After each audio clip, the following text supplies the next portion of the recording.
ద్వంద్వాతీతం గగనసదృశం తత్వమస్యాదిలక్ష్యం ఏకం నిత్యం విమలమచలం సర్వధీ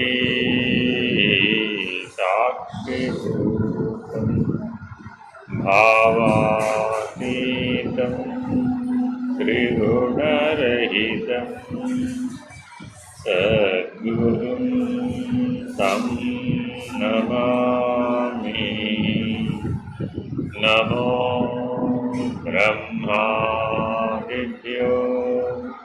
బ్రహ్మ విద్యా సాంప్రదాయ కర్తృభ్యో వంశ ఋషిభ్యో మహాభ్యో నమో గురుభ్యః. సర్వోపప్లవరహిత ప్రజ్ఞానఘన ప్రత్యగర్భో బ్రహ్మైవాహమస్మి.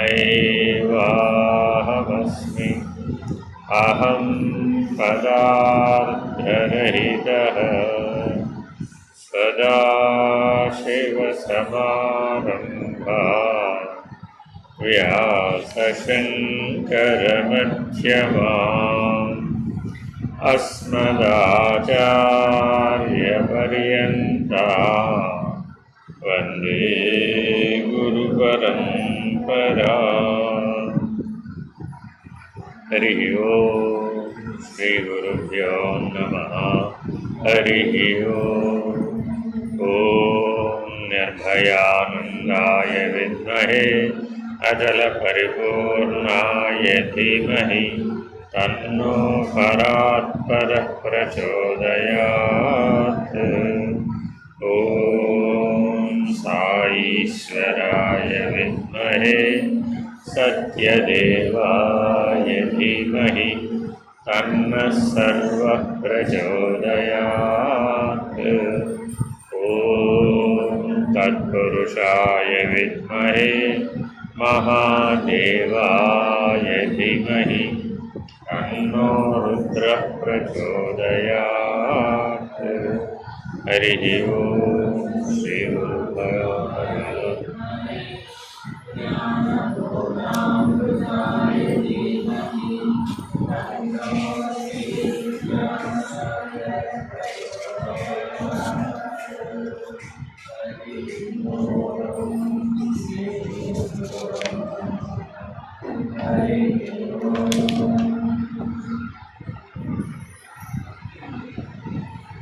వివేక చూడామణి 495వ ఉపదేశాన్ని విచారణ చేస్తూ ఉన్నాం.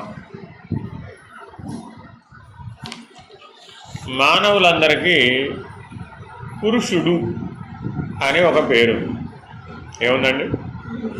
పురుషుడు. మీరు పురుషులా స్త్రీలా? పురుషులా స్త్రీలా?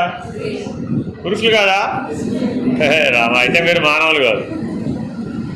ముందు మీరు మనుషులా స్త్రీలా? ముందు మీరు మనుషులా స్త్రీలా? మానవులందరూ కూడా పురుషుడే. ఎవరు చెప్పారు? కఠోపనిషత్తు చెప్పారు. ఏం చెప్పిందండి కఠోపనిషత్తు? మానవులందరూ కూడా మొట్టమొదటి ఎవరు? పురుషుడు. మొట్టమొదటి ఎవరంటే పురుషుడు. తర్వాత గొడవ పురుషుడా స్త్రీ అన్న గొడవ శరీరగతమైనటువంటి. ముందు శరీరం లేదుగా, తల్లి గర్భంలో ముందే శరీరం వచ్చింది ఏమిటి? రాలేదుగా. ఏమిటి వచ్చింది? జీవుడు వచ్చాడు మొట్టమొదటి. ముందు తల్లి గర్భంలో ఎవరు వచ్చారు? జీవుడు తన శరీరాన్ని తయారు చేసుకున్నాడు. అంతేనా కదా? మీరందరూ ఆలోచించుకోండి. 3వ నెలలో మీకు తెలిసిందండి మీరు గర్భిణి అని. అప్పుడు లోపల శరీరం ఉందా? లేదుగా. కానీ లోపల జీవుడు ఉన్నాడా లేడా? ఉన్నాడు. నీకు తెలుస్తోంది నీ గర్భంలో ఒకటి తిరుగుతోందని. ఆ తిప్పేవాడు ఎవడమ్మా? జీవుడు, పురుషుడు.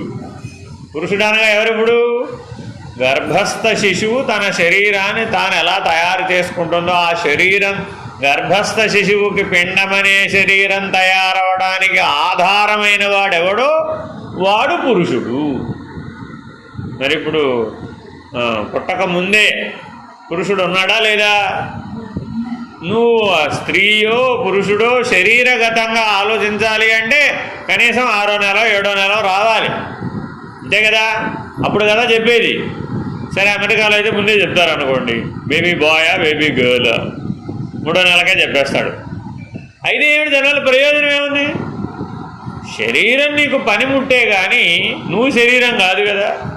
ఇది గుర్తించాలన్నమాట ఎప్పుడూ కూడా. జాగ్రత్తగా గమనిస్తే తల్లి గర్భంలో పిండాన్ని తయారు చేసుకున్న పురుషుడు అందరిలో ఉన్నాడా లేడా? ఇప్పుడు సకల మానవులలో ఉన్నాడా లేడా? కాబట్టి మానవులందరూ మొదట ఎవరు? పురుషుడు. కాబట్టి పురుషుడు అనుకుంటే మీరు చెప్తున్న పురుషుడు స్త్రీ పురుషుడు కాదు. అది అర్థమైందండి? అది ఎక్కడ దాకా వచ్చేసాం? శరీరం దాకా వచ్చేసాం, బయట వేసుకున్న బట్టల దాకా వచ్చేసాం. శరీరం అనేది కూడా ఒక వస్త్రమే. ఏంటండి? వస్త్రం. ఎవరు వేసుకున్న వస్త్రం?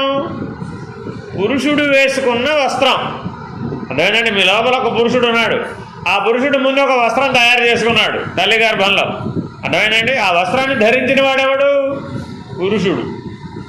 కాబట్టి మానవులందరూ మొట్టమొదట ఎవరు? పురుషుడే.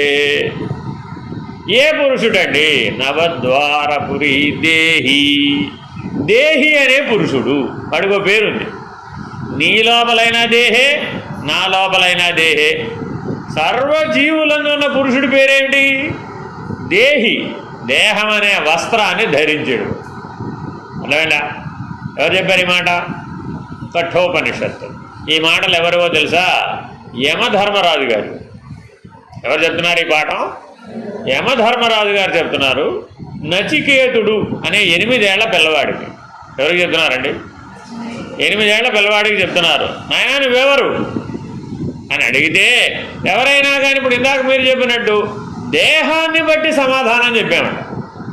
నేను స్త్రీని, నేను పురుషుడు, నేను వ్యాపారి, నేను ఉద్యోగి, నేను గృహిణి అని కర్మ వ్యవహారం ద్వారా అయినా చెప్పావు, లేదా ఆ కర్మ చేయడానికి ఉపయోగపడే ఈ పనిముట్టు ద్వారా అయినా చెప్పావు.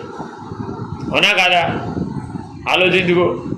ఏమమ్మా నువ్వెవరు అని ఎవరైనా అడిగారు అనుకోండి, వెంటనే మన సమాధానం ఏమిటి? ఏదో ఫలానా వారి కోడలనండి, ఏదో ఫలానా వారి అమ్మాయినండి, లేదు ఫలానా వారి శ్రీమతినండి, ఇలా ఏదో చెప్తాం. అంతేనా కదా? ఏది ఏమైనప్పటికీ అదంతా ఏమిటి? కర్మ వ్యవహారం. నువ్వు చేసిన పని. ఏం చేస్తుంటావమ్మా? ఇంకా చేసేది ఏముందండి, 80 ఏళ్ళు అది నేను చేయడానికి ఏమి లేదు, నేను చేసినంత అయిపోయింది అని గతం గురించి చెప్తావు. ఇప్పుడు ఏం చేస్తున్నావమ్మా? ఇప్పుడు ఏం చేస్తున్నావు ఏం చెప్తావు? ఇప్పుడు ఏం చేయడం లేదండి. మరి ఇంట్లో అయినా పని చేసుకుంటున్నావా? నీ పని చేసుకోవడం వస్తుందా? అవుతుందా? ఏదో 5 రోజు అవుతుందండి, 1 రోజు అవడం లేదండి. ఏదండి, లేస్తే కూర్చోలేను, కూర్చొని లేవలేను. ఇప్పుడు లేస్తే కూర్చోలేని వాడు, కూర్చుంటే లేవలేని వాడు శరీరమా? శరీరాన్ని ధరించిన వాడా? బాగా ఆలోచించుకోవాలి. శరీరాన్ని ధరించిన వాడు ఎప్పుడున్నాడు? పుట్టక ముందే ఉన్నాడు వాడు. తల్లి గర్భంలోనే నువ్వు స్థానం సంపాదించగానే ఉన్నాడు, అప్పుడే ఉన్నాడు వాడు. అప్పటి నుంచి పని చేస్తూనే ఉన్నాడు. వాడేం పని చేయకుండా ఉన్నాడు ఏమిటి? వాడు పని చేస్తేనే కదా ఇది పని చేస్తుంది, అంతేనే కదా? ఆ దేహి ఉన్నంతసేపే ఈ దేహం విలువ, లేకపోతే దీనికేం విలువ లేదు. వాడు ఒకసారి డిసైడ్ అయిపోయాడు. ఏమని? ఈ పనిముట్టు నాకు పనికి రాదు అని. అప్పుడు మరి వెళ్ళిపోతాడు కదా. వెళ్ళిపోడా? ఎక్కడి నుంచి ఎక్కడికి వెళ్ళిపోయాడు? ఈ శరీరం నుంచి మరొక శరీరానికి వెళ్ళిపోతున్నాడు. ఈ శరీరం నుంచి మరొక శరీరానికి వెళ్ళడానికి సహాయం చేసే దేవత పేరేమిటి? ఈ శరీరం నుంచి మరొక శరీరానికి వెళ్ళాలి కదా మనం. ఇది పనికి రాకుండా పోయింది, 80 ఏళ్ళు వచ్చినాయమ్మా, ఎందుకు పనికి రాకుండా పోయింది? ఏం చేద్దామన్నా ఇదేమో సహకరించదు. కూర్చుంటే లేవలేదు, లేస్తే కూర్చోలేదు, అన్నీ మంచంలోనే. ఇప్పుడు ఇంకెంతకాలం అంటే పెట్టుకున్నాము ఈ శరీరాన్ని?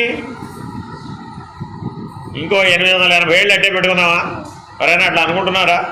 ఏమంటారు చూడండి, 80 ఏళ్ళు 90 ఏళ్ళు వచ్చిన వాళ్ళని వెళ్ళి అడిగారు, ఇంకా ఎప్పుడు పోతావో, ఎంతసేపు పోవడం గురించి, ఎక్కడికి పోతావో అమ్మా అని అడుగు. అడుగామా, నువ్వు ఎక్కడికి పోతావమ్మా అని అడిగితే ఏం చెప్తుంది? ఎక్కడికో పైకి పోతా, కిందకి పోతా, పైకి కిందకి అక్కడ ఎక్కడికి పోయేదేం లేదు. అక్కడ అయినా ఉంది అక్కడ ఆకాశం. ఆకాశంలో పోయి నిలబడడానికి ఏమైనా స్థానం ఉంది అక్కడ? లేదుగా. ఎక్కడికి పోతుంది మహాపోతే? ఈ శరీరం నుంచి మరో శరీరానికి పోతుంది, ఈ తల్లి గర్భం నుంచి మరో తల్లి గర్భంలోకి పోతావు అంతే. ఇది నేపోతా. సరే పోతే పోయావు, మళ్ళీ ఏమవుతావు? మళ్ళీ ఇదే పనేగా. ఇప్పుడు ఏం చేసావో అదే ఉద్ధరణ అప్పుడు కూడా చేసేది.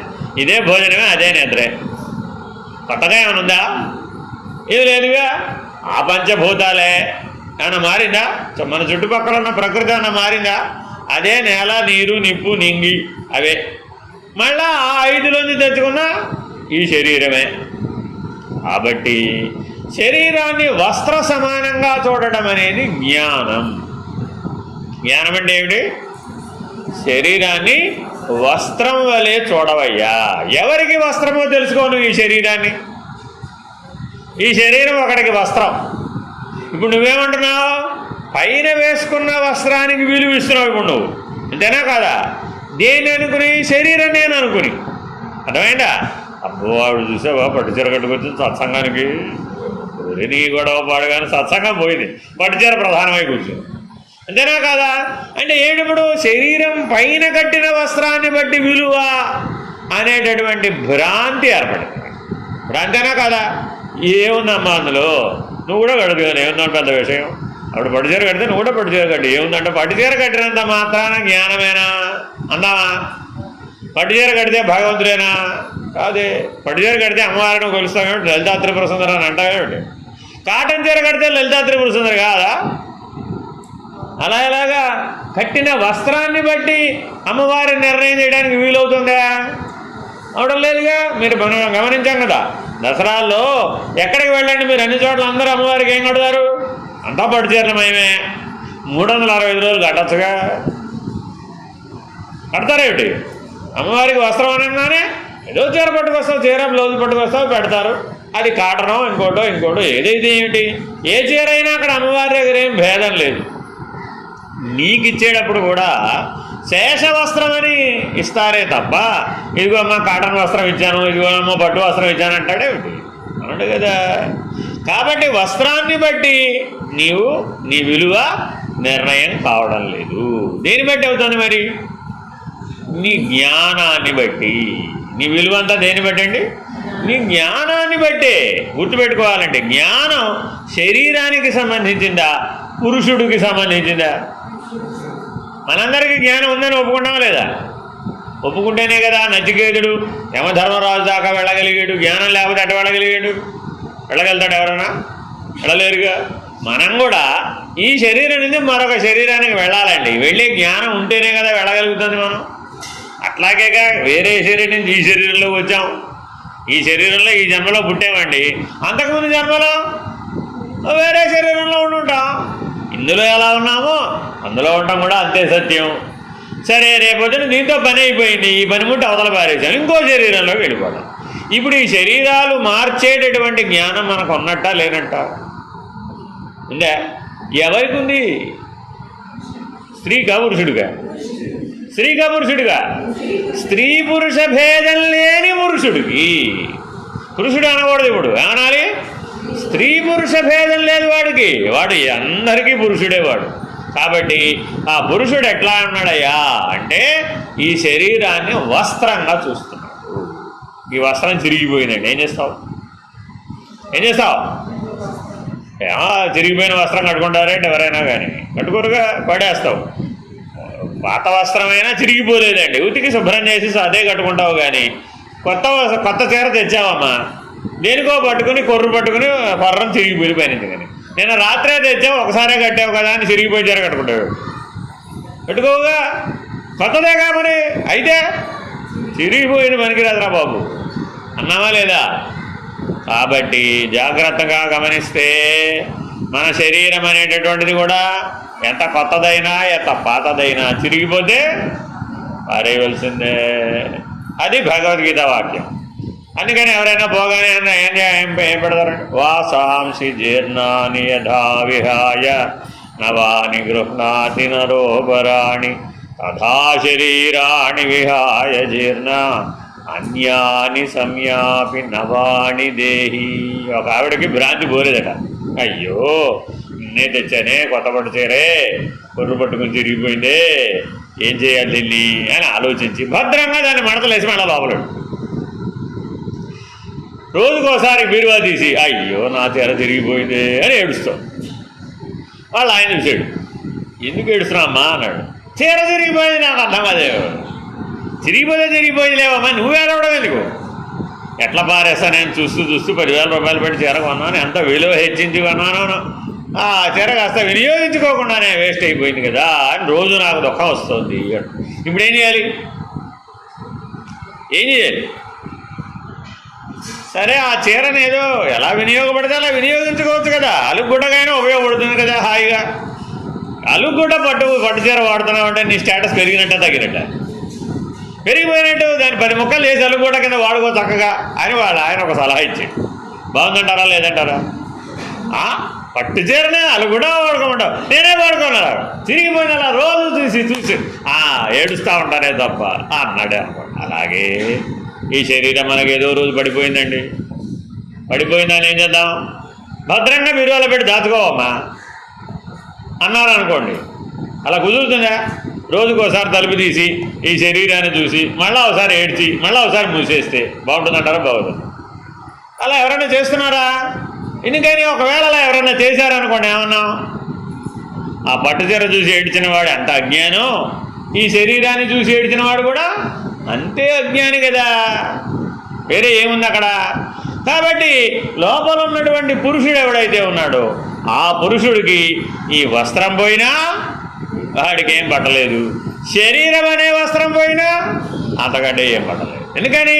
వాడికి 2 ఒకటే, వాడికేం తేడా లేదు. అవునా కదా?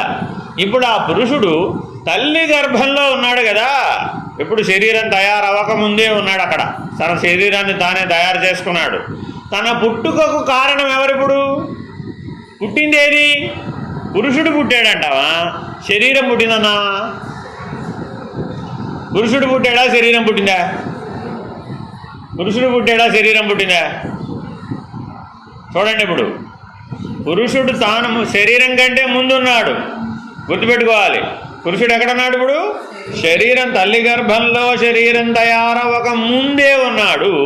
తనకు కావలసిన పనిముట్టును తాను తయారు చేసుకున్నాడు. అక్కడ చేసుకున్నాడా లేదా? ఎందుకని?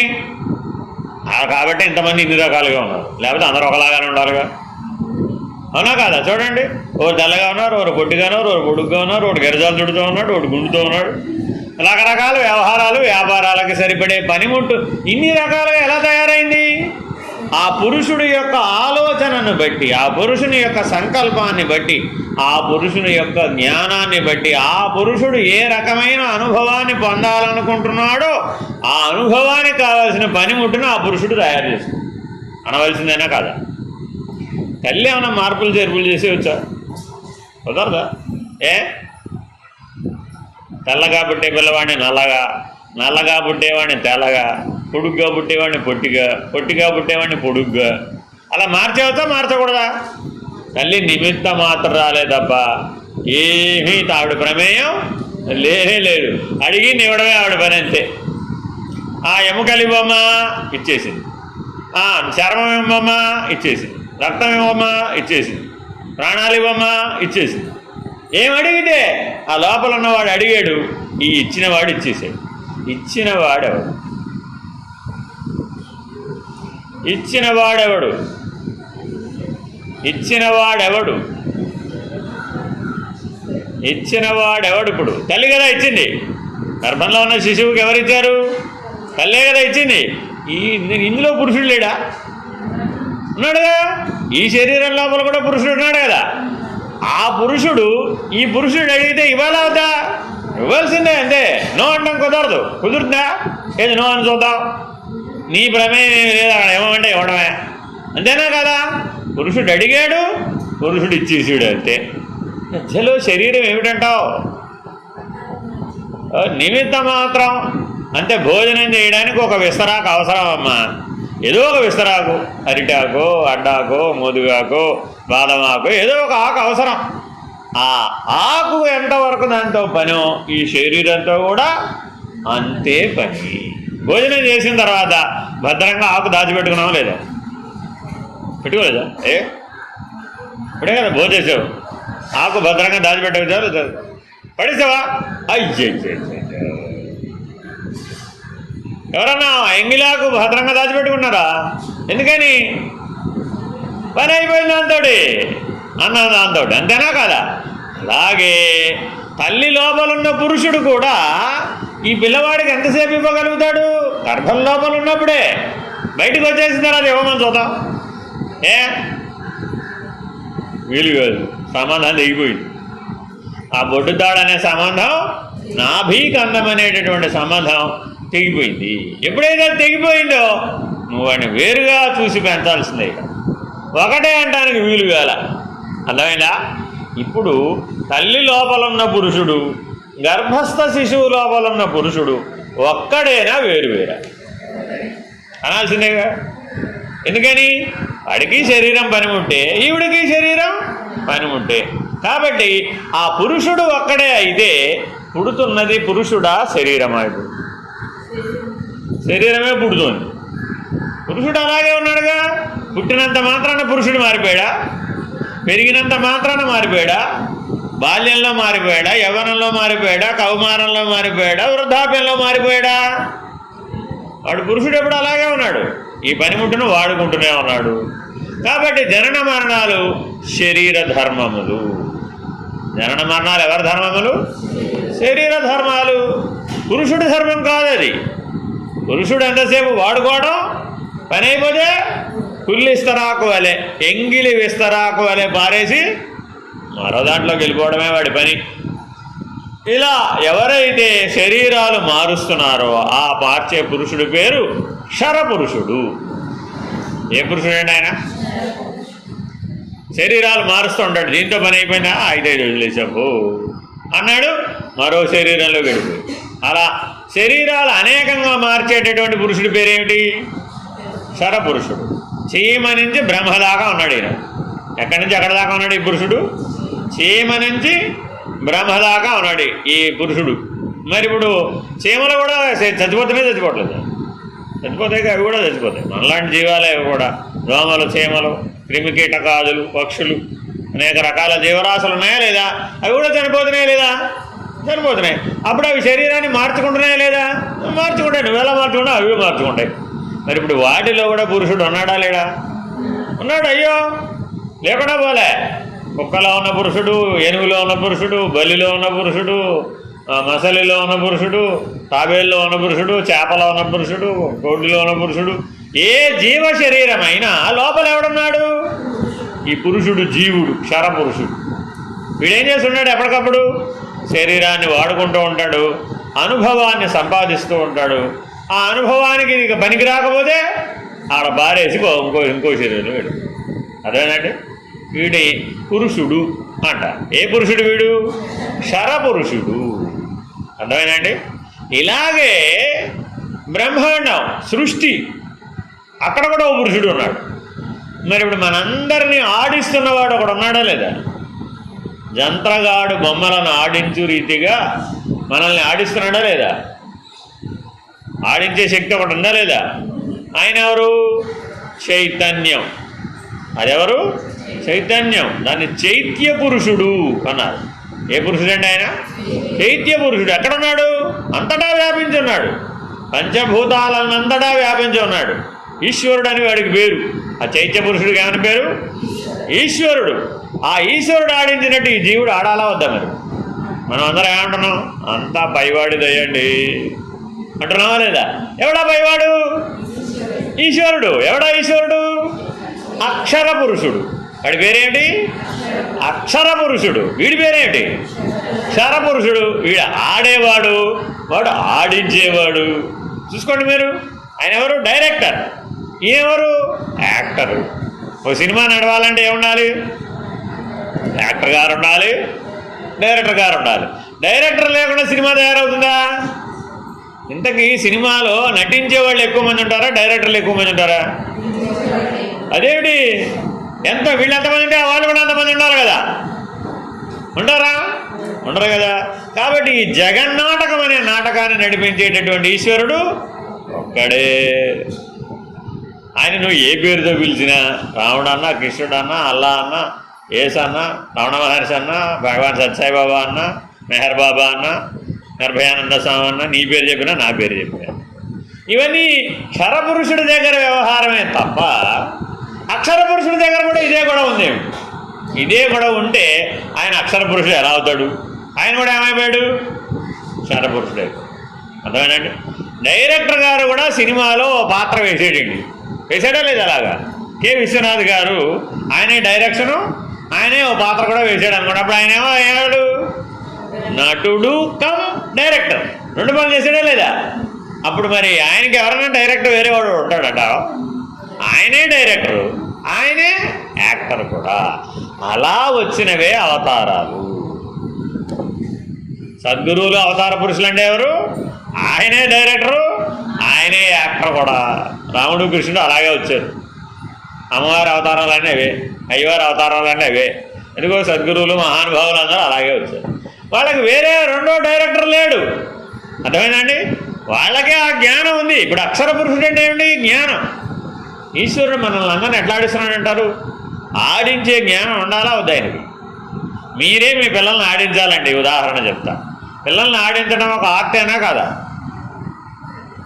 పిల్లలు ఏడవకుండా తల్లి జాగ్రత్తగా ఆడించడం అనేది ఒక ఆర్టేనా కాదా? ఆ ఆర్ట్ లేకపోతే తల్లికి ఎంత పెద్ద సమస్య అది, అవునా కదా? ఎందుకంటే వాడు ఏం చెప్తున్నాడో మనకు తెలియదు. వాడికి అన్నిటికీ ఏడిపే వాడి ప్రాధాన్యం. వాడు ఆయుధం ఏమిటి? ఏడుస్తాడు.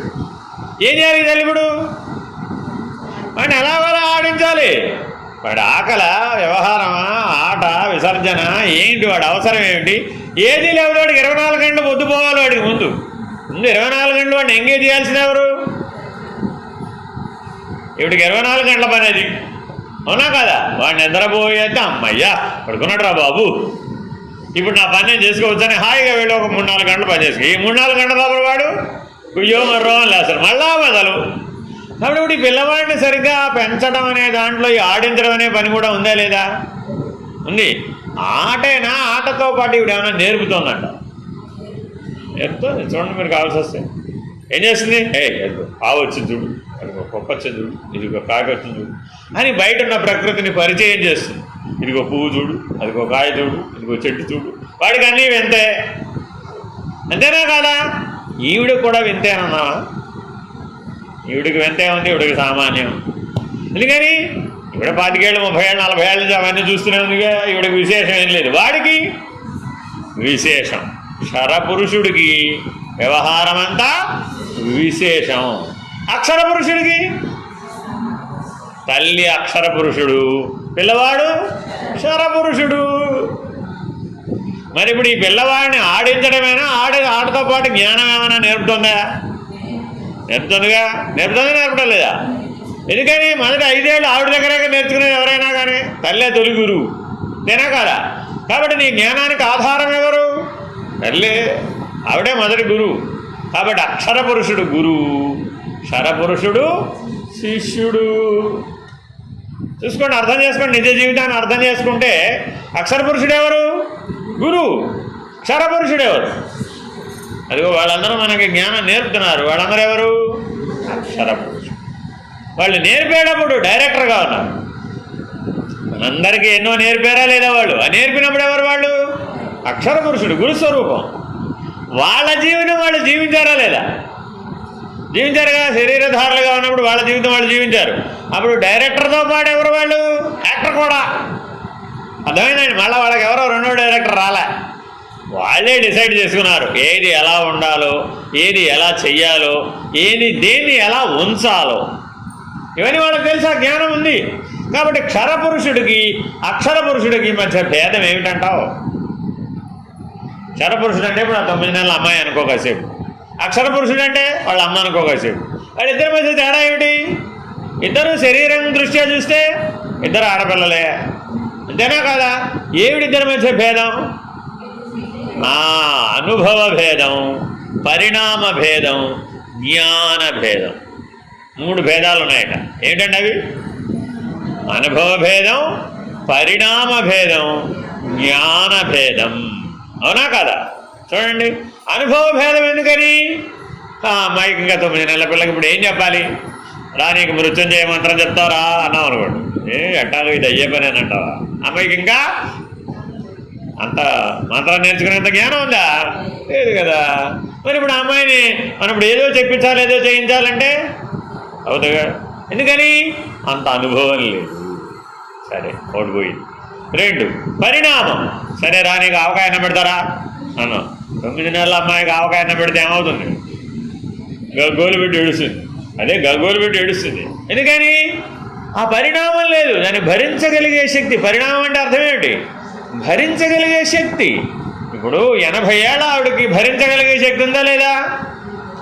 80. వృద్ధాప్యం అంటే ఏంటంటే భరించడం రావాలి. శరీరంలో ఏ భాగాన్ని కదిల్చినా నొప్పులు వస్తాయండి. అదే వృద్ధాప్యం అంటే, వేరే ఇంకేమి లేదు. వృద్ధాప్యం అంటే ఏమిటి? మాట్లాడితే దవడల నొప్పి వస్తాయి, తింటే దవడల నొప్పులు వస్తాయండి, అన్నం తింటే దవడల నొప్పులు వస్తాయి, చూస్తే కడుపు నొప్పులు వస్తాయి, వింటే చెవి నొప్పులు వస్తాయి. ఎక్కడన్నా ఈ ప్రపంచంలో మీరు వింటే చెవి నొప్పి రాగా విన్నారు ఎప్పుడన్నా? అనుభవం ఉంటే తెలుస్తుందండి. దవడల నొప్పులు వస్తాయండి, మాట్లాడితే దవడల నొప్పులు వస్తాయి. కదిలిస్తే మొబైల్ పట్టుకుంటే మా అమ్మ నేనమాట ఇలా నేను పట్టుకోలేనురా, మొబైల్ పట్టుకుంటే చెయ్యి నొప్పి వస్తుంది. ఎంత బరువుది ఏంటిది పడేసేది. ఎవరు పట్టుకుంటారా దాన్ని? అంతే. అందుకని ఇట్లా స్పీకర్ ఫోన్ వచ్చింది అప్పటి నుంచి. అంతకుముందు స్పీకర్ ఫోన్ లేవు. ఇలా నొక్కితే అక్కడ పెట్టి మాట్లాడతాను, చేత పట్టుకునేది. ఎందుకని? వృద్ధాప్యం. అర్థమైందండి? పట్టుకోలేదు ఇలాగా. మరి అశక్తత అని మరి దాన్ని సహించాలా వద్దా? సహించవలసిందే, వేరే మార్గం ఏం లేదు. పళ్ళు పుచ్చిపోయినాయండి, డాక్టర్ దగ్గరికి వెళ్ళి పళ్ళు పీకించుకోవాలండి, కొత్త పళ్ళు పెట్టించుకోవాలండి. కష్టమేనంటారా కాదంటారా? ఎంత కష్టమో తెలుసా మీకు? ఎవరికన్నా పీకించుకొని పెట్టించుకున్న వాడికి తెలుస్తుంది. మీకేం తెలుస్తుంది? అది లేని వాళ్ళకి తెలియదండి, అనుభవం లేని వాళ్ళకి తెలియదు. అర్థమైందండి? అనుభవం వస్తే తెలుస్తుంది. 2 నెలలు 3 నెలలు నానా యాగి వాడితోటి వాడి దగ్గరికి వెళ్ళినప్పుడల్లా యమధర్మరాజు ఆ పీకే ఆయన దృష్టిలో ఆ రూపంలో కనపడతారు. 1 కాదు 2 కాదు, 10 సార్లు ఇంజక్షన్ చేసినా నొప్పి పోదే. ఆ మత్తి వాడు మత్తిస్తూనే ఉంటాడు, కానీ మత్తి నిలబడదే. ఒక్కొక్కడికి ఒక్కొక్క రీతిగా ఉంటుంది, ఒక్కొక్క అనుభవం వస్తుంది. మరి ఇప్పుడు అదంతా ఏంటి? ఏమమ్మా పళ్ళు పీకించి పెట్టుకున్న అనుభవం ఉందా నీకు? అబ్బో చాలామంది అయినా పరిణామంలో ఇప్పుడు 10 సార్లు పీకించుకున్నాను, 10 సార్లు పెట్టించుకున్నాను. మరి ఇప్పుడు అది పరిణామం వచ్చినట్ట రానంట. నిజంగా మానవ జీవితం అంతా లెక్క కడితే మొదటి రోజు నుంచి చివరి రోజు వరకు పరిణామమే. ఈ పరిణామం అంతా ఎవరికి? ఈ అనుభవం అంతా ఎవరికి? క్షరపురుషుడు. మరి వాడు ఈ అనుభవం కావాలనేగా ఈ శరీరాన్ని తెచ్చుకున్నాడు, ఈ పరిణామం కావాలనేగా ఈ శరీరాన్ని తెచ్చుకున్నాడు. ఈ శరీరంతో పాటు ఈ శరీరానికి సంబంధించిన పరిస్థితులు, ఈ శరీరానికి సంబంధించిన జీవితం, అవి కూడా తెచ్చుకున్నాడా? తెచ్చుకోలేదా? తెచ్చుకున్నాడా? శరీరంతో పాటే వచ్చేసినాయి అవి కూడా, అంతేనా కాదా? ఏమిటి, ఎలా వచ్చినాయి అవి? శరీరం వల్లనేమో జనన మరణాలు వచ్చినాయి. ఇందాక చూసాం కదా ఆల్రెడీ. జనన మరణాలు ఎవరివి? శరీరానివే. మరి జీవితం మధ్యలో వచ్చేటటువంటి సుఖ దుఃఖాలు, పరిణామాలు, అనుభవాలు, పరిస్థితులు అంటున్నావా లేదా? ఇంతకీ వాళ్ళు ఆయన ఆవిడ కొట్టచ్చంటారా? ఆవిడ ఆయన కొట్టాలంటారా? ఎందుకని? అక్కడ పురుషుడు, ఇక్కడ పురుషుడు ఒక్కడే కదా. ఇక్కడ బాధించేవాడుగా ఉన్నాడు, అక్కడ బాధపడేవాడుగా ఉన్నాడు. వేరసి అడు చేసి ఇటు చేసి కొట్టి ఇప్పుడు ఏడుస్తూ ఉంటుంది. చూడండి, మీరు కావాల్సి వస్తే 2 కొట్టుకున్నారండి. దెబ్బలు తిన్నవాడేమో సహించి ఓర్పుగా ఉంటాడు, కొట్టినవాడు ఏడుస్తుంటాడు. వీడిని కొట్టాల్సి వచ్చింది. ఇలా పిల్లల్ని కొట్టి బాధపడే తల్లులు ఎంతమంది లేరంటావు? మీ జీవితంలో తప్పక ఈ అనుభవం ఉంటుందండి. మీ పిల్లల్ని ఏదో సందర్భం వస్తుందండి, తప్పు చేస్తాడు, అప్పుడు దెబ్బ వేయాల్సి వస్తుంది. తల్లిగా క్షమించాలి. నువ్వు నీ సహజ లక్షణం ఏమిటి? క్షమించాలి. కానీ మరి క్షమిస్తే వాడు బాగుపడతాడా? బాగుపడ్డా. అప్పుడేం చేస్తావు? హృదయాన్ని రాయి చేసుకుని కాఠిన్యతను తెచ్చుకొని గట్టిగా వాడు కొడతావు. పెట్టినప్పుడు ఆ కొట్టినటువంటి బాధ వాడి కలగదండి, ఈవిడికే కలుగు. అయ్యో వీడు కొట్టాల్సి వచ్చిందిరా బాబోయ్ అని ఈవిడ ఏడుస్తుండదు. వాళ్ళు ఆయన వస్తాడు, ఎందుకు ఏడుస్తున్నాడు, వాడిని కొట్టాల్సి వచ్చింది, వాడిని కొట్టి నువ్వు ఏడుస్తావేమిటి, వాడు కదా ఏడవాలి అంటే వాడిని కొట్టాల్సి వచ్చినందుకు అట్లా పెంచినందుకు నీ పెంపకం అట్లా అన్నందుకు ఏడుస్తున్నాను, ఇటు తిరిగింది గాలి. మరి ఇప్పుడు ఇట్లాంటి జీవిత పరిస్థితులన్నీ వస్తున్నాయా రావడం లేదా? ఇవన్నీ క్షరపురుషుడివా అక్షర పురుషుడివా అనాల్సిందే. ఈ గొడవ అంతా ఈశ్వరుడు తగిలిద్దామేమిటి? ఎందుకని ఆయనకి ఏ గోళ లేదు, ఆయన కుటుంబమే పట్టదు, ఈశ్వరుడికి ఆయన కుటుంబం గురించి ఆయనకి పట్టింపు లేదు. మీ దెబ్బలు మీరు పడండి రా బాబు అన్నాడు అంతే. ఎందుకని ఆయన దృష్టిలో అందరూ అక్షర పురుషులే, అసలు క్షరపురుషుడే లేడు. ఈశ్వరుడి దృష్టిలో ఎవరు లేరు, అసలు క్షరపురుషుడు లేడు, ఉన్నది అక్షర పురుషుడే. కానీ క్షరపురుషుడి దృష్టిలో ఎవరున్నారు? ఈశ్వరుడు ఒకడున్నాడు, జీవుడు కూడా ఒకడున్నాడు, వీడికి ఇద్దరున్నారు. కాబట్టి ఇద్దరున్నంతకాలం నీకు ద్వంద్వానుభవాలు కలుగుతూనే ఉంటాయి. ద్వంద్వానుభవాలు అంటే ఏంటి? సుఖం దుఃఖం, జననం మరణం, ఇంకా ఇంకా ఇష్టం కష్టం, ప్రియం అప్రియం, రాగ ద్వేషాలు, ఇంక ఇట్లా. అంటే ఒకటి ఉంటే రెండోది కూడా ఉంటుంది, చెప్పకపోయినా చెప్పనా. పుట్టాడంటే పోవడం తథ్యం, ప్రియం ఉందంటే అప్రియం ఉన్నట్టే, అనురాగం ఉందంటే ద్వేషం ఉన్నట్టే. మీకు 400 చీరలు ఉన్నాయనుకోండి, 400 చీరల్లో మీకు ఏది ఇష్టం అంటే 4 చీరలు ఉంటే చెప్పడం సులభం అంటావా, 400 ఉంటే చెప్పడం సులభం అంటావా? కానీ ఇప్పుడు మనం ఏం చేసాం, 400 చేసాం, అంతే కదా. పెళ్ళిలో మీకు ఎన్ని పెట్టారమ్మా? 4 చట్టాలు, 4 చీరలే పెడతారు. అక్కడ 400 చీరలు పెట్టమని పెడతారేమిటి? పెళ్లిలో 4 చీరలు పెట్టారు కదా అని ఇవిడేం చేసింది, అదే పనిగా చీరలు కొంట మొదలు పెడితే 400 చీరలు అయినాయి. ఇప్పుడు ఆ 400 చీరలని మేనేజ్ చేయడానికి జీవితంలో సగం ఖర్చు అయిపోయింది. క్షరపురుషుడు అక్షర పురుషుడు ఆలోచించండి.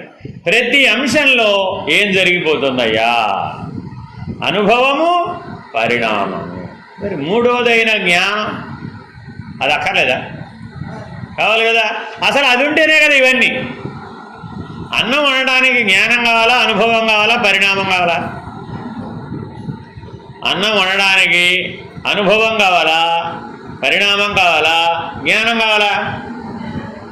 ఏమండి, అన్నం వండాలంటే మీరు ఇంటికి వెళ్ళి సాయంత్రం వండాలంటే మీకు అనుభవం కావాలా, పరిణామం కావాలా, జ్ఞానం కావాలా? అనుభవం కావాలా, పరిణామం కావాలా, జ్ఞానం కావాలా? జ్ఞానం ఉంటే అనుభవము, పరిణామము ఉపయోగపడతాయి. అమలులో పెడితే కదా అనుభవం వచ్చింది. ఆ జ్ఞానాన్ని ఆచరణలో పెడితే ఏమిటి వచ్చింది? అనుభవం వచ్చింది. అనుభవాన్ని మరలా జ్ఞానంగా మారిస్తే ఏమైంది? పరిణామం వచ్చింది. అర్థమైందండి? అన్నం నలువాయలు అవ్వడం తెలుసా మీకు? తెలీదా? నలువాయలు అవుతుందంటారు అన్నం అంటే అర్థం ఏంటి? అన్నం నలువాయలు అయినా అంటారంటే తెలుసా తెలీదా? అంటే ఏమిటి? ఇప్పుడు తెలియదులే మీకు. కట్టెల పొయ్యి మీద అన్నం వండే రోజుల్లో కట్టెల మంట 4 వైపులా సమంగా రావాలి. వస్తే అన్నం సరిగా ఉడుకుతుంది. గాలి ఎక్కువ ఉండి కానీ, కట్టెలు ఒక పక్క తక్కువ ఉండి కానీ, ఎక్కువ ఉండి కానీ అయినప్పుడు ఏమవుతుంది? ఆ అన్నం నలువాయలు అయిపోతుంది. అంటే అర్థం ఏంటంటే 4 పక్కల 4 రకాలుగా తయారవుతుంది. ఇలా తయారవుతుందని చెప్పడానికి వీల్లేదు. అర్థమైందండి? ఒక పక్క సగం ఉడుకుతుంది, ఒక పక్క ఎక్కువ ఉడుకుతుంది, ఒక పక్క శాంతం పేస్ట్ అయిపోతుంది, ఒక పక్క ఏమో బియ్యమే ఉండిపోతాయి, అసలు బియ్యమే ఉండిపోతాయి. ఇలా అవడానికి నలువాయలు అవడం అంటారు. ఇలాంటి సందర్భం జీవితంలో ఎప్పుడన్నా ఒకసారి చూశారనుకోండి, అప్పుడు ఆ జ్ఞానం పనికొస్తా పనికిరాదా? ఎలా వచ్చింది? అనుభవ జ్ఞానంగా వచ్చింది. అర్థమైందా? అలాంటి నలువాయలైన అన్నం నీకు ఎవరైనా పెట్టారనుకోండి, తిన్నావు అనుకోండి, అప్పుడేం వచ్చింది? పరిణామం వచ్చింది. ఏమొచ్చినప్పుడు? పరిణామం వచ్చింది. కాబట్టి పుట్టిన దగ్గర నుంచి పోయే వరకు మన జీవితం మొత్తాన్ని ఈ 3 మాటలతో తేల్చేయవచ్చు. ఏంటది? అనుభవము, పరిణామము, జ్ఞానము. జ్ఞానం, స్వరూప జ్ఞానం ఒక జ్ఞానం, వ్యవహార జ్ఞానం ఒక జ్ఞానం. జ్ఞానం వల్ల రెండు భాగాలు. ఒక భాగం ఏమిటి? స్వరూప జ్ఞానం. రెండో భాగం ఏమిటి? వ్యవహార జ్ఞానం. రెండో భాగం ఏంటండి? వ్యవహార జ్ఞానం. ఇప్పుడు మనం ఏదైనా ఒక చెట్టు కొట్టాలండి.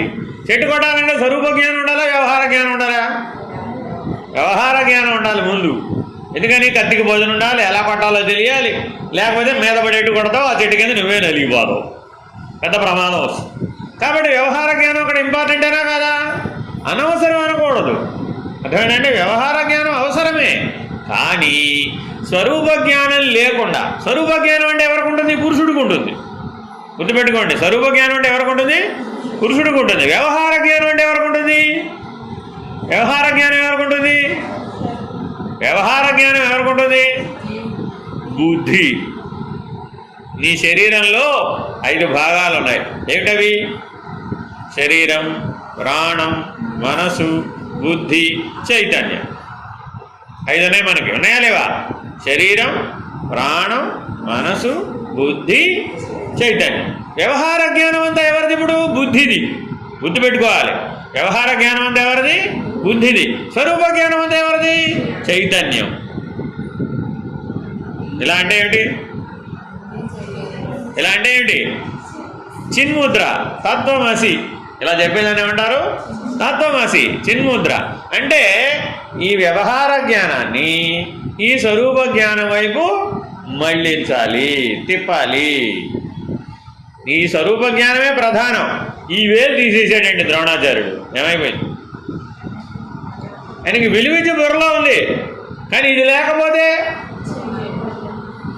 మీరు ఇది లేకుండా వంట చేయండి చూద్దాం. ఎలా పట్టుకుంటావు? గరిటే పట్టుకోలేవుగా. అర్థమైందండి? ఇది లేకుండా వ్యవహారం వీలవుతుందా? అవదు. ఇవన్నీ ఉన్నాయి కదండి అంటే అవి ఉన్నా ప్రయోజనం లేదు. కాబట్టి చైతన్యం అనే స్వరూప జ్ఞానం అత్యంత ప్రధానం. అన్నిట్లో కల్లా ముఖ్యమైనది ఏదైనా అంటే చైతన్యమే. ఈ చైతన్యాన్ని, ఈ వ్యవహారాన్ని రెండింటినీ కలిపామండి. అప్పుడు ఈ 3 పక్కకు వచ్చినాయా లేదా? ఈ 3 ఏమిటో చెప్పండి చూద్దాం. ఈ 3 ఏమిటో చెప్పండి చూద్దాం. ఈ 3 ఏమిటో చెప్పండి చూద్దాం. ఈ 3 కలపకూడదు. ఈ 3 కలిపితే లాభంలా 5 గెలిచిపోతాయి. అప్పుడు ఎక్కడికి పోతున్నామో తెలియదు, అయోమయం వచ్చేస్తుంది. ఈ 3 కలపకూడదు. సత్వగుణం, రజోగుణం, తమోగుణం. ఇదేంటండి? తమోగుణం. ఇదేంటిది? రజోగుణం. ఇదేమిటి? సత్వం. అంటే ఏది ఎక్కువ ఉండాలి? ఇగో సత్వగుణం ఎక్కువ ఉండాలి. అంతకంటే తక్కువ, అంతకంటే తక్కువ. కానీ ఇప్పుడు మనం ఎలా ఉన్నాం? తమోగుణం, రజోగుణం, సత్వగుణం. ఇక్కడ ఉండవలసిన సత్వగుణం ఇక్కడికి వెళ్ళిపోయింది. మీరు పెళ్లిలో ఏ వేలు పట్టుకుని నడిచారు? అదేంటమ్మా? ఎందుకని? తమోగుణ సంబంధం ఈ శరీరం, జడస్వరూపమైన శరీరం. మనకేమైనా 5 ఉన్నాయని చెప్పే కదా. ఏమిటవి? శరీరం, ప్రాణం, మనసు, బుద్ధి, చైతన్యం. అర్థమైందా లేదా? కాబట్టి ఈ శరీర, ప్రాణ, మనసులు 3 పక్కకు ఉండాలి. బుద్ధిను చైతన్యం కలిసి పనిచేయాలి. సాధన అంటే ఏమిటి? ధ్యానం అంటే ఏమిటి? అంటే బుద్ధిని చైతన్య స్థితిలో, ఆత్మస్థితిలో ఉంచడమే ధ్యానం. బుద్ధిని ఆత్మభావంలో ఉంచడమే ధ్యానం. ఇప్పుడు ఎక్కడ దాకా వచ్చామయ్యా కథ అంటే, పురుషమేకాదశద్వారమజస్యా వక్రచేతన అంగుష్ఠమాత్ర పురుషో మధ్యాత్మని తిష్టతి. ఇది కఠోపనిషత్తులో ఉన్నటువంటి ఉపనిషద్ వాక్యం. ఇంతకీ లోపల ఉన్న పురుషుడు ఎంత ఉన్నట్ట? అంగుష్ఠమాత్రం అంత ఉన్నట్ట. వటని వేలంతే ఉన్నట్ట. క్షరపురుషుడు ఎవడు? వీడు అంగుష్ఠమాత్ర పురుషుడు క్షరపురుషుడు. అక్షర పురుషుడు ఎంత ఉన్నాడు? బ్రహ్మాండం అంత ఉన్నాడు. ఈ సృష్టి అంతా ఉన్నాడు. సూర్యుడు, నవగ్రహాలు కలిపితే ఎంత ఉన్నాయో? ఎంత ఉన్నాయంటారు? ఇంతని చెప్పగలరా? అబ్బో చాలా అనాల్సిందే. అర్థమైందండి? పిల్లవాడికి వాళ్ళ నాన్నగారు బోల్డ్ చాక్లెట్ తెచ్చారు. ఎన్ని చాక్లెట్ తెచ్చారంటే ఎంతని చెప్తాడు? ఇట్లా అంటాడు. ఇట్లా అంటే అర్థమైనట్టు అర్థం కానట్టు అయిపోయినాడు. మీ నాన్న ఎన్ని చాక్లెట్లు తెచ్చాడా? ఇన్ని చాక్లెట్లు తెచ్చాడు అంటే ఇప్పుడు ఇన్ని అంటే చాలా, అంతేనా కదా? ఒక పిల్లవాడికి 20 వరకే అంకెలు వచ్చు, తర్వాత రావు. 20 వరకు లెక్క పెట్టగలడు. 20 కంటే పెరిగిపోతే ఎన్ని చెప్తాడు? చాలా. అర్థమైందండి? ఒకడికి 2 వచ్చు, 2 అంకెలే వచ్చు. 2 దాటిపోతే చాలా. అర్థమైందండి? అంతేనా కాదా? చాలా అన్నదానికి ఇంతని చెప్పడానికి అక్కడ ప్రమాణం ఏమైనా ఉందా? లేదు. అర్థమైందండి? గర్భస్థ శిశువుని అడిగాం, ఎన్ని జన్మలు ఎత్తావు ఇప్పటికే? ఎవరిని అడిగామని ప్రశ్న? పుట్టబోతున్నాడు. 9వ నెలలో నెలలు నిండినాయమ్మా, రేపో మాపో పుడతాడు. ఆ గర్భస్థ శిశువుని అడిగారట, ఏమయ్యా ఎన్ని జన్మలు ఎత్తావు ఇప్పటికీ, ఇంకెన్ని జన్మలు ఎత్తుతావు? ఏం చెప్తాడంటారు సమాధానం? ఎవరి పురుషుడు? అంగుష్టమాత్ర పురుషుడు, క్షరపురుషుడు. రేపు పుట్టాలి. పుట్టేది ఎవరు? శరీరం, పురుషుడు కాదు. పుట్టేది ఎవరు? శరీరం. పురుషుడిని అడిగాం, ఈ శరీరం తయారు చేసుకున్న పురుషుడిని అడిగాం, ఏమయ్యా ఇప్పటికి ఎన్నిసార్లు పుట్టేవో పోయావు, మళ్ళీ ఎన్నిసార్లు పుడతావు పోతావు అని జన్మకు కారణమైనటువంటి ఈశ్వరుడు అడిగాడు. ఏం చెప్తాడంటారు పురుషుడు? ఏమని చెప్తాడు పురుషుడు? ఇంతకుముందు చాలా జన్మలు పుట్టాను, ఇలాగే పిల్లవాళ్ళలాగానే చెప్పాడు, చాలా జన్మలు పుట్టాను పోయాను, భవిష్యత్తు ఇక పుట్టను, ఇదే ఆఖరిసారి. ఏమంటాడండి ప్రతిసారి? ఇదే ఆఖరిసారి, ఇక మళ్ళా పుట్టను ఈశ్వరా అంటాడు. ఈశ్వరుడు ఎవరు? అక్షర పురుషుడు. అక్షర పురుషుడు క్షరపురుషుడికి అనుమతి ఇచ్చాడు, ఇక పుట్టమయ్యా బాబు అని, నీ టైం అయింది పుట్టమని. కాలం ఎవరి అధీనంలో ఉంది? అక్షర పురుషుడి అధీనంలో ఉంది. కర్మ ఎవరి అధీనంలో ఉంది? క్షరపురుషుడి అధీనంలో ఉంది. అర్థమైందండి? ఈ క్షరపురుషుడికి ఆ అక్షర పురుషుడికి మధ్య పుట్టబోయే ముందు సంవాదం. జీవుడు ఈశ్వరుడు ప్రత్యక్షమయ్యాడు. ఏమయ్యా ఏంటి సంగతి, ఏంటి విశేషాలు ఏమిటి అని అడిగాడు. అడిగితే ఏమిటి స్వామి రేపు పుట్టబోతున్నానంటే మీరు అనుమతిస్తే, అంతే కదా మరి, లేకపోతే ఈశ్వర అనుగ్రహం లేకపోతే పుడుతూనే ఏం జరుగునో చెప్పగలరా? పుడుతూనే వెళ్ళిపోయిన వాళ్ళు లేరంటావా? ఓ బోల్డ్ మంది ఉన్నారు. అంతేనా కదా? పుడుతూనే ఇన్క్యుబేటర్లో పెట్టబడి నెలల తరబడి అందులోనే ఉండి తల్లి గర్భం లాంటి మరో మాతృగర్భం యంత్ర గర్భంలో ఉండి 2 నెలలు 3 నెలలు ముందు పుట్టేసాడండి, 7వ నెలలో పుట్టేశాడు. ఏం చేయాలి మరి అప్పుడు వాడిని? ఆ 2 నెలలు 3 నెలలు పట్టుకెళ్ళి ఆ యంత్రంలో పెట్టాలి, వాడిని బాక్స్లో పెట్టాలి. పోయిన తర్వాత బాక్స్లో పెట్టిన సంగతి దేవుడు వాడు పుట్టగానే బాక్స్లో పెట్టాలి. వీడిని పోయిన తర్వాత బాక్స్లో పెట్టడం మరొక సమస్య అయితే, పుట్టగానే బాక్స్లో పెట్టడం జీవన్మరణ సమస్య. అదేమో పోయాడు ఆల్రెడీ, దానికి జీవన మరణ సమస్య లేదు ఇక. అంతేనా కదా? కాబట్టి జాగ్రత్తగా ఆలోచించాలట. మరల మాతృగర్భాన్ని నేను పొందను అని వాగ్దానం చేసి పుడుతున్నట్ట. ఏ రోజన్నా గుర్తు తెచ్చుకున్నాడంటావు? ఈశ్వరుడి దగ్గర చేసిన వాగ్దానాన్ని పుట్టేటప్పుడు వాగ్దానం చేసి పుట్టాడు కదా, చేశాడని గర్భోపనిషత్తు చెప్తుందండి. ఈ మాటలు గర్భోపనిషత్తులోవి. అందులో అంటాడు, జీవుడు ఈశ్వరుని ప్రార్థిస్తాడట, ఇదే ఆఖరిసారి నా జన్మ, ఇదే ఆఖరి జన్మ కావాలని ఆశీర్వదించండి ఈశ్వర. ఇప్పుడేదో వెళ్ళి దేవాలయంలో సాగిలపడ్డం కాదు, ఆ రోజున ఈశ్వరుడికి సాగిలపడ్డాడు. ఆరాధన భావంతో చేసేటప్పుడు ఎన్ని పూలు పట్టుకెళ్ళాడంటావు, ఎన్ని బిల్వదళాలు పట్టుకెళ్ళాడంటావు, ఏముంది అట? గర్భస్థ శిశువు దగ్గర అవన్నీ ఉన్నాయంటావా? ఇప్పుడు మాత్రం మనం ఏం చేస్తున్నాం? కొబ్బరికాయలు, పూలు, పళ్ళు, వ్యవహారం నానాయాగి, అంతేనా కదా? బిందెలు బోర్లించాల్సింది అభిషేకం అంటే. కానీ అసలు విషయం ఏమైపోయింది? అసలు విషయం ఏమిటి? మరల మాతృగర్భాన్ని పొందను నేను అన్నట్లు జీవించేవా? కాబట్టి జీవిస్తే అప్పుడు నీ అనుభవ జ్ఞానం ఏం చెప్తుంది? నేను మరలా పుట్టను. నీ పరిణామం ఏమని చెప్తుంది? మరలా పుట్టను. అన్నింటికి నికడ సారి జన్మంబు సత్యంబిక పుట్టుట సున్నా. ఎంత ధైర్యం కావాలండి ఈ మాట చెప్పాలి. అన్నిటికీ నికడ సారి జన్మము సత్యంబిక పుట్టుట సున్నా అని చెప్పగలిగే అనుభవ జ్ఞానాన్ని సంపాదించాలని, అని చెప్పగలిగేటటువంటి పరిణామాన్ని సాధించాలని, అని చెప్పగలగాలంటే జ్ఞానంతో వీలవుతుందంటారా, అజ్ఞానంతో? అంతేనా కదా? కాబట్టి మరి మనం రోజువారీ జీవితంలో జ్ఞాన ప్రధానంగా జీవిస్తున్నామంటారా? లేదంటే శరీరమే నేనుగా జీవిస్తున్నామంటారు. మనం ఎలా జీవించాలి? అక్షర పురుషుడు నేనని జీవించామనుకోండి, అది జ్ఞానం. అర్థమైందండి? అక్షర పురుషుడు నేనని జీవిస్తే అది జ్ఞానం. అర్థమైందండి? క్షర పురుషుడికి పనిముట్టు ఏమిటి? శరీరం. శరీరం నేనుగా జీవిస్తే చిటికెన వేలు, మళ్ళా చిటికెన వేలు పట్టుకుని వెళ్ళడమే. ఇంకోసారి పుట్టామనుకోండి, ఏం చేస్తావు? ఈసారి స్త్రీలందరూ పురుషులై పడతారు, మళ్ళీ ఓ స్త్రీని పట్టుకుంటావు, మళ్ళీ చిటికెన వేలు పట్టుకోవడమే.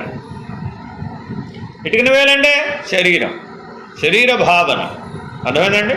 అందుకని దీనికి ఉంగరం పెట్టుకోమని చెప్పారండి ఎవరు కూడా. దీనికి పెట్టుకోమంటారు. ఇది ఉంగరపు వేలు, దీని వేరే ఉంగరపు వేలు. ఎందుకని? ప్రాణమే ప్రధానం అనుకునైనా జీవించవమ్మా. కనీసం మెట్టెక్కు. శరీరం ప్రధానం నుంచి ఎక్కడికి రావాలి?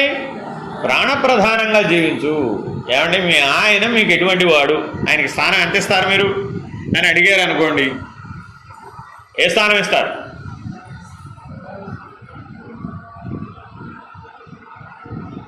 మీ ప్రాణాలన్నీ ఎవరి మీద ఉంటాయి? ఎవరి మీద ఉంటాయి? పుట్టబోయే ముని మనవాడి మీద ఉన్నాయండి. ఇంకా పుట్టలేదు వాడు, కానీ ఈవిడ ఆశ ఎంత, ఎదురు చూపులంతా ఎవరి కోసం ఉంది? వాళ్ళ మనవరాలు గర్భవతితో ఉంది, ఎప్పుడో పుడుతుంది, రేపో ఎల్లుండో 2 నెలలు, 7వ నెలలు వచ్చేసింది, 2వ నెలలో పుట్టేస్తాడు. ఆ పుట్టబోయే ముని మనవాడిని చూస్తే ఇక నాకు నేను వచ్చిన పని అయిపోయినట్టేనండి. ఇప్పుడు ప్రాణాలన్నీ ఎవరి మీద పెట్టుకు చూస్తుంది? ఇప్పుడు భ్రమ అంటారా, భ్రాంతి అంటారా, అజ్ఞానం అంటారా, ఏమనాలి దీన్ని?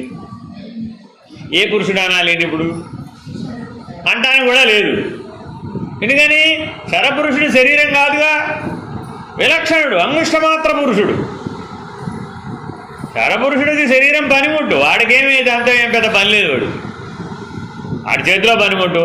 మీరు రోజు అన్నం వండుతారు కదా, ఆ గరిటె మీదే మీ ప్రాణాలన్నీ ఉన్నాయండి అంటే ఒప్పుకుంటారంటారా? ఒప్పుకుంటారా? ఏమిటి గరిటె లేకుండా అన్నం ఎట్లా ఉండదు? ఆ గరిటే నా ప్రాణం అండి బాబోయ్ అంటున్నావా ఎప్పుడన్నా? అనలేదు కదా. అలాగే ఈ 120 ఏళ్ల జీవితానికి గరిటె లాంటిది ఈ శరీరం. అన్నం వండడానికి ఉపయోగించే గరిటె లాంటిదమ్మా అన్నాదం అనేటటువంటి శరీరం. ఈ శరీరానికి ఏమని పేరండి? అన్నాదం. అంటే అన్నం చేత తయారైందిరా బాబు, అంతకుమించి ఏముంది? అన్నమయ కోశం. అలా చెప్తే అలాగా. కాబట్టి ఇది కూడా ఏమిటి? ఇదో గరిటె, అంతకుమించి ఏమీ లేదు. ఎవరన్నా గరిటే నా ప్రాణం అండి అంటారా? అన్నారే. అంటున్నాడంటే ఇప్పుడు వాడిని ఏ పురుషుడు అనాలి? ఇంకా వాడి పురుషుడు అనడానికి వీలు లేదు. అందుకనే మీరందరూ పురుషులే అనగానే ఏమన్నారు? కాదు మేము స్త్రీలే అన్నారా? కాబట్టి మీరందరూ గరిటెలే. ఎందుకని? శరీర ప్రధానంగా ఉన్నారు కాబట్టి శరీర ప్రధానం నుండి మనం ఎక్కడికి మారాలి? మొట్టమొదట ప్రాణం, ప్రాణం తర్వాత మనస్సు, మనస్సు తర్వాత బుద్ధి, బుద్ధి తర్వాత చైతన్యం. చైతన్యం నేనుగా ఉన్నాడండి, అప్పుడు అక్షర పురుషుడు. చైతన్యం నేనుగా ఉంటే అక్షర పురుషుడు. శరీరమే నేనుగా ఉంటే వాడికి పేరు పెట్టడానికి లేదు అసలు. ఎందుకంటే క్షరపురుషుడు శరీరం నేను అనడండి. క్షరపురుషుడు ఏమంటాడో తెలుసా? మనస్సు నేను. క్షరపురుషుడు అంటే ఎవరు? మనస్సు నేను. అర్థమైందండి? మీకు ప్రతిరోజు ఆనందంగానే ఉన్నది పుట్టినప్పటి నుంచి ఇప్పటిదాకా అంటే మీరు అందరూ ఒప్పుకుంటారా? ఒప్పుకోరా? పుట్టినప్పటి నుంచి ఇప్పటి వరకు ప్రతిరోజు మీరు ఆనందంగానే ఉన్నారు అంటే ఒప్పుకుంటారా? ఒప్పుకోరా? వెంటనే లోపల ఏమైంది? 333 రేట్ల సినిమా తిరిగింది. అంతేనా కాదా? వెంటనే 3 క్షణాలు తిప్పేసి ఏం చేసి ఆనందం అంటాడు. ఎక్కడ ఆనందం అండి బాబు? ఎన్ని కష్టాలు, ఎన్ని నష్టాలు, ఏమిటి, ఎన్ని దుఃఖాలు, అవన్నీ ఆనందం అంటే ఒప్పుకుంటానేమిటి? నేను ఒప్పుకోను అన్నవాడు ఇప్పుడు లోపల ఉన్నాడా లేదా? ఉన్నాడు. వెంటనే రెప్పపాటులో చెప్పేశాడు వాడు, నువ్వు పుట్టినప్పటి నుంచి ఇప్పటి వరకు ఆనందంగానే ఉన్నావంటే నేను ఒప్పుకోను అన్నాడు. అంతే. వెంటనే నేను ఒప్పుకోనని ఎవడైతే అన్నాడో వాడు క్షరపురుషుడు. నేను ఒప్పుకోను అన్నవాడు ఎవడిప్పుడు? క్షరపురుషుడు. వాడు ఒప్పుకోడు. అంటే వాడు వ్యవహార జ్ఞానాన్ని ప్రమాణంగా స్వీకరిస్తాడు. దేని ప్రమాణంగా స్వీకరిస్తాడు? వ్యవహార జ్ఞానం. రోజు పొద్దున్న లేచి దగ్గర రాత్రి దాకా నేను 130 తలనొప్పులు వస్తుంటే తల బొబ్బి పెడుతుంటాయి కదా. ఆనందం అంటే ఏమిటి? ఆనందం లేదు, పోడు లేదు. ఉదాహరణ చెప్పనా మీకు? పెళ్ళి కాకముందు మీరందరూ పెళ్ళి ఎందుకు చేసుకోబోతున్నారని అడిగారు అనుకోండి, ఏం చెప్తారు ఎవరైనా? ఏమంటే పెళ్ళి ఎందుకండి? అసలే పెళ్లి చేసుకోబోతుంది ఇక్కడ, కాబోయే పెళ్లి కూతురు. ఏమో పెళ్ళి ఎందుకు? అదిగో చేసుకోమన్నారని చేసుకుంటే లాభంలా, ఎందుకో తెలిసి చేసుకోవాలమ్మా. చాలా ప్రమాదం ఇది. ఎవరో నన్ను తోసేశారు రేపొద్దునంటావు, నిన్నెవరో తోసేయటం లేదు ఇక్కడ. బాగా గుర్తుపెట్టుకోవాలి, ధర్మార్థ కామ మోక్షముల కొరకే ఆశ్రమ ధర్మం. వేదం చాలా స్పష్టంగా చెప్పిందండి, ప్రతి ప్రశ్నకి సమాధానం చెప్పింది వేదం. ఏ పనైనా ఎందుకు చెయ్యాలి అని ప్రశ్న వస్తే నీకు 4 అవకాశాలు ఉన్నాయి. ఒకటేమిటి? ధర్మం. 2 అర్థం. 3 కామం. 4వది మోక్షం. 5 చెప్పండి చూద్దాం. జన్మరాహిత్యం. 5వది ఏంటండి? జన్మరాహిత్యం, అంటే మోక్ష సన్యాసం. దాన్ని ఏమంటారు? మోక్ష సన్యాసం. ఈ 5 ప్రయోజనాల కోసం చేస్తున్నావు ఏ పనైనా సరే. అది నువ్వు పెళ్లి చేసుకోవడమను, భోజనం చేయడమను, నిద్రపోవడమను, మాట్లాడటమను, మౌనంగా ఉండమను, పుస్తకం చదవడమను, ధ్యానం చేయడమను, ఏదన్నా చెప్పు. దానికి ఎన్ని ప్రయోజనాలు ఉన్నాయి? 5. ధర్మము, అర్థము, కామము, మోక్షము, మోక్ష సన్యాసం, జన్మరాహిత్యం. ఈ 5 ప్రయోజనాలు ప్రతి పనికి ఉన్నాయి. నువ్వు ఏ పనైనా చేయి. మీ ఆయనతో పోట్లాడాలి, పోట్లాడవద్దా? పోట్లాడవచ్చు, తప్పేం లేదు, అది కూడా ఒక పనే. కానీ ఆ పనికి ఫలితం ఏమి ఉండాలి? వెంటనే నీకు ముందు డిసైడ్ చేసుకోవాలి, దీనివల్ల ధర్మమా, అర్థమా, కామమా, మోక్షమా, జన్మరాహిత్యం. నేను పోట్లాడతానండి మా ఆయనతోటి గ్యారంటీగా. జన్మరాహిత్యం కోసం పోట్లాడతాను. జన్మరాహిత్యం కోసం పోట్లాడటం ఎందుకు? ఆలోచించండి. మోక్ష సన్యాసం కోసం ఎవరైనా పోట్లాడతారా? లేదుగా. పోట్లాడుతూ వస్తుంది అదేమన్నా? కాదుగా. పోట్లాట ఎక్కడ సమస్య? శరీరం నేను, వ్యవహారం నేను అన్న దగ్గర సమస్య. కాబట్టి ధర్మార్థ కామాలలోనే అన్ని పోట్లాటలు. ఏ సమస్య అయినా ఎందులో ఉంటుంది? ధర్మార్థ కామాలనే ప్రయోజనంలోనే ఉంది. అందుకని మహానుభావులు గురువులు అందరూ ఏం చెప్పారయ్యా అంటే, ఇన్ని లేవయ్యా, ధర్మార్థాలని కామ మోక్షాలని కలిపేయండి. సులభమైన మార్గం ఏమిటి? ధర్మం అర్థాన్ని కలిపేయండి, కామం మోక్షాన్ని కలిపేయండి. అప్పుడు ఏమైపోయింది? అర్థం కావాలి నీకు, డబ్బు కావాలా అక్కర్లేదా? కావాలి. కానీ ధర్మంగా సంపాదించిందే కావాలి, అంతే. ఏ భార్య అయినా భర్త గారిని ధర్మంగా సంపాదించిన సంపాదన అయితేనే ఇంట్లో తీసుకురా, లేకపోతే తేమాక అని పెళ్ళి అవ్వగానే చెప్పిందంటారా? చెప్తే ఆయన ఏమంటాడు? ఈ మాట ముందు చెప్పుంటే తాళి కట్టకపోయి ఉండేవాడిని కదా. అంత తెలివితేటలు అసలు ఉంటేగా. ధర్మార్థ కామ మోక్షాల గురించి విచారణ చేసేంత తెలివే కనుక ఉంటే అప్పుడు జీవితం ఎలా ఉంటుందా? అక్కర్లే, అదేమిటి అలా అదే పొరపాటు. ఏ పనిని నేను పనిని విడిచిపెట్టమని చెప్పలేదు, నేను గుర్తుపెట్టుకోండి. కర్మత్యాగం చెప్పలేదు, కర్మ ఫలత్యాగం, కర్తృత్వ త్యాగం, సంగత్యాగం. త్యాగం చేయవలసినవి 3. ఏమిటవి? కర్మ ఫలాన్ని త్యజించాలి, కర్తృత్వం, నేను కర్త కాదని నిన్ను నువ్వు పోగొట్టుకోవాలి, జీవభావాన్ని పోగొట్టుకోవాలి. అలాగే సంగత్యాగం, నీటిలో కలిసిపోమాక, శరీరం ప్రాణం మనసు బుద్ధిలో కలిసిపోమాక చైతన్య స్వరూపుడుగా ఉండు. అర్థమేనండి? అలా ఎవరైతే ఆలోచించారో అప్పుడేమైంది? ఏమంటే నన్ను ఎందుకు పెళ్లి చేసుకున్నామని భార్య గారు అడగంగానే భర్త గారు ఠకీమని సమాధానం చెప్పగలగాలండి. భార్య గారు అయినా భర్త గారు కూడా ఠకీమని సమాధానం చెప్పగలగాలి. మోక్షం కోసం అంత కృత నిశ్చయం. దీని ఏమంటారు? ఇట్లా గట్టిగా చెప్పడాన్ని ఏమంటారు? కృత నిశ్చయం. ఆయన అడిగాడు, యమధర్మరాజు గారు నచికేతుడిని అడిగాడు, ఏమయ్యా ఈ ప్రపంచంలో నన్ను ఎదుక్కుంటూ వచ్చేటటువంటి సాహసం చేసిన వాడు ఇంతవరకు ఎవడు లేవు, ఆయన తర్వాత కూడా ఎవడు లేవు. నచికేతుడు కాక ఆయనకంటే ముందెవరో యమధర్మరాజు దగ్గరికి వెళ్ళి తిరిగి వచ్చిన వాళ్ళు లేరు. మరి ఆయన తర్వాత కూడా యమధర్మరాజు దగ్గరికి వెళ్ళి తిరిగి వచ్చిన వాడు అంతగాడు.